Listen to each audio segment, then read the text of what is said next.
gonna get you. Get ready. And God, we trust you'll have a super ride, a safe ride, and a wonderful time. This is AC Superstar Fun Time Production. Look out! This stagecoach will be coming into your town soon. And this is all Achisolm, letting you know that you just got to be. Come on, take a ride if you will. You don't have to worry about nothing. Just come on and get on board. Hi, Arthur Chisholm, former host for the AC Fun Time television show on Comcast Television. Families and friends, we at a major crossroad. And together as one body, we're going to have to make some major decisions that's going to affect the rest of our lives. It's no longer a white against the blacks, because we need them and they need us. They control the economy. What we need to do at this point, we need to make sure that we are at the bargaining table and not in the waiting room. If you like what you hear, ask AC to bring us to Carolina, to Achisolm. Too many marriage ending up in divorce. Too many marriage ending up in divorce. Too many marriage ending up in divorce. Don't know what is the problem, I don't know what is the cause. I say too many marriage ending, too many, oh Lord. Too many marriage ending up in divorce. Don't know what is the problem, I don't know what is the cause. They rush to the altar only to say I do. Nowadays the marriage only lasts a month or two. So when you get married, take my advice. Think of the commitment, it's a big sacrifice. I say too many marriage. Oh Lord, oh yes sir. Too many marriage ending up in divorce. Don't know what is the problem, I don't know what is the cause. Be faithful to your husband, husband to your wife. Love one another for the rest of your life. So when you get married, take my advice. Think of the commitment, it's a big sacrifice. I say too many marriage, too many, oh Lord.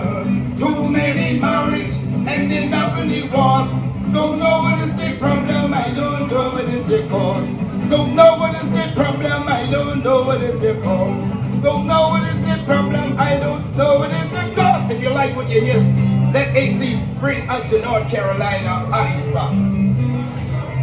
I'm telling you, stay tuned. You want to see this, and you want to stay tuned for Cool Modi on the AC Fun Time Superstar. We're the Lincoln High School Yellow Jacket alumni cheerleaders, and we love AC Fun Time. AC Fun Time. AC Fun Time. AC Fun Time. AC Fun Time. Magic. Everybody in the building. Everybody on this side. Everybody over here. Everybody on this side. Everybody over here. Everybody right here. Everybody right here. Everybody all together. Louder, one more.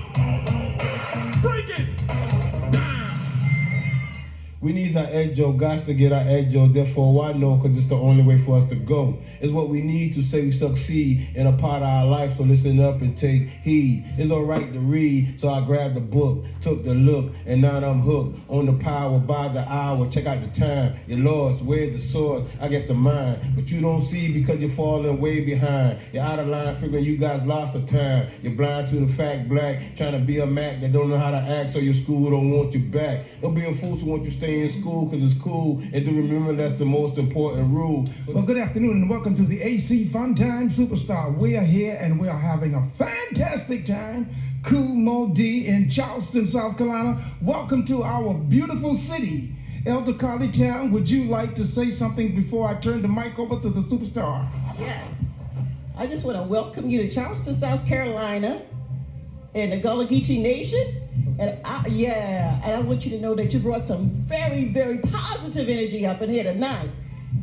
Yeah, thank you so much. But we want to hear more about you. tell us a little bit about what you think about the generation that's happening, what's happening with the generation today. As far as what?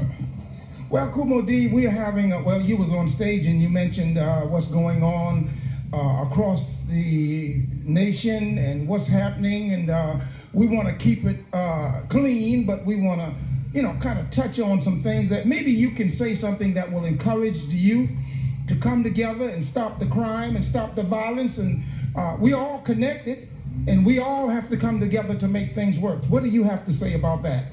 Well, as far as I can always speak it from a hip hop perspective, in terms of our influence, and I come from a generation that saw a world before there was hip hop, and as far as we know it, because they definitely had gospel choirs, gospel quartets, did a lot of what we do right now. And if you go all the way back, you see that what we're doing isn't new. It just took a different form in the 70s and took different shape. But if you go Jocko in the 60s and Pygmy Markham and keep going back all the way to Cab Calloway, you'll see that we didn't reinvent the wheel. No. We just put something different on it. And the thing that bothers me most now is this generation is more corporate than anything else. We've gotten into a space where, and I saw this happen in 1989, the hottest groups at the time were Public Enemy, KRS-One, and myself. And then you had groups like Brand Nubian and X-Clan. And when the pro-black movement started happening in hip-hop, the powers that be made a concerted effort to start playing gangster rap, which did two things. A, it facilitated putting profane hip-hop, and I don't mean profane, I mean by profanity. And they wanted to play it so bad they just beat the curses out. Right. When years before that, they wouldn't even play hip-hop because they said the mild content wasn't radio format, and then they went to the format that was not even designed for radio and played that because they really had an agenda.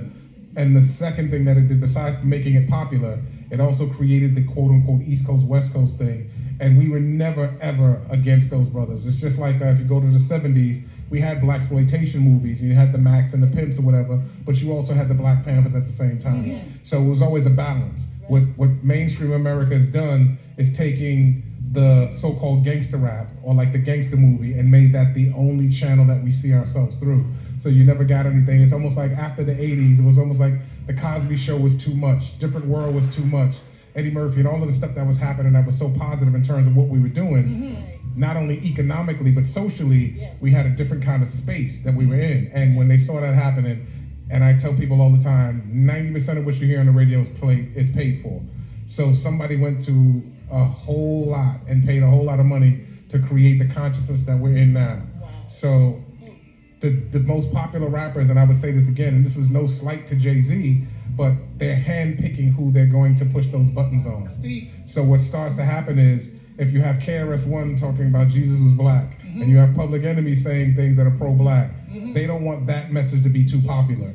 So what they start to do is they start to promote and facilitate the gangster, the more party, and the more money, give me my money. And once you get into that space, it's a neutral zone that seems innocent, but it's not innocent. Once we become extremely materialistic, we lose the balance of the spiritual side of the equation. So what they did is they made it so popular that if you were trying to get into hip hop at a certain point, you had to think of what kind of content would you use to be able to get popular, to be able to make money, because once it becomes business over personal, and I always said, it's unfortunate that we live in a culture now where business is over humanity. Everything is set up to be in a corporate kind of sense. So even from an artist, Jay-Z's respected more because he's a mogul as opposed to a rap artist, because we're looking at the monetary side of the equation. So if I said, but if you break it down and say, well, what are these MCs or rappers saying? You make an album, you got 12 songs, not one can be conscious, not one can be something about uplifting or doing something together. And the fact that we don't have anybody speaking about what happened in Ferguson or what's happened, it's amazing that nobody, and that would never happen in the 80s, so it's just amazing to see what's happening. And I think it's unfortunate that the powers that be are blatantly showing their hand in terms of what the agenda is. They do not want us conscious, and they don't want consciousness to be popular. Kumo, I'm gonna tell you what, you break it down tonight, not only on this microphone, on the stage, and I know the people are gonna really enjoy it when we air this show. Elder Cardi Time, I did not hear the interview on the radio, but I was impressed about what you told me. She told me that before we came to the show, she said, Arthur, he keeps it real. And I said, well, we're gonna find out. Ladies and gentlemen, this is Cool Mo D in Charleston, South Carolina. Any final words you like to say to your viewing audience, your fans? I mean, because they love you. And let me tell you before you get started, back in the 70s, early 80s, I was a DJ back then, and you were rocking the house back then. Okay. I want you to say something to the people that to really, really encourage them to come together and let's make this thing happen.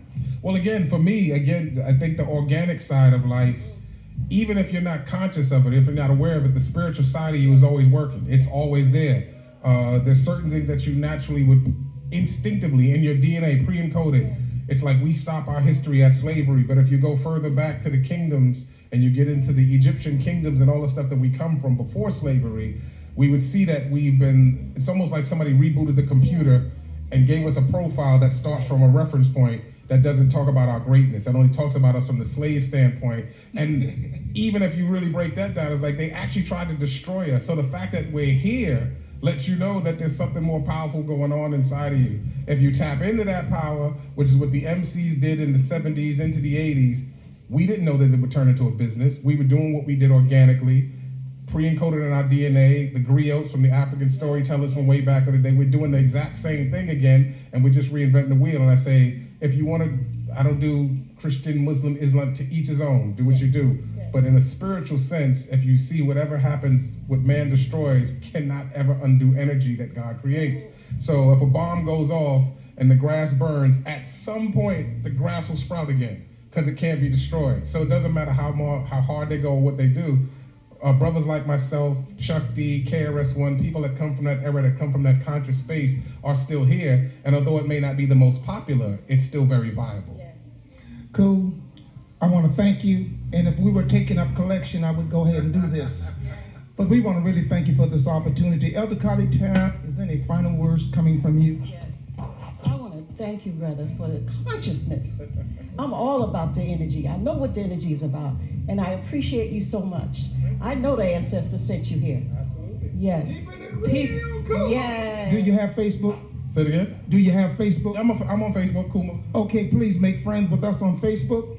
And okay, we're gonna do this. And until we meet again, what can we say, Cool? How you like me now?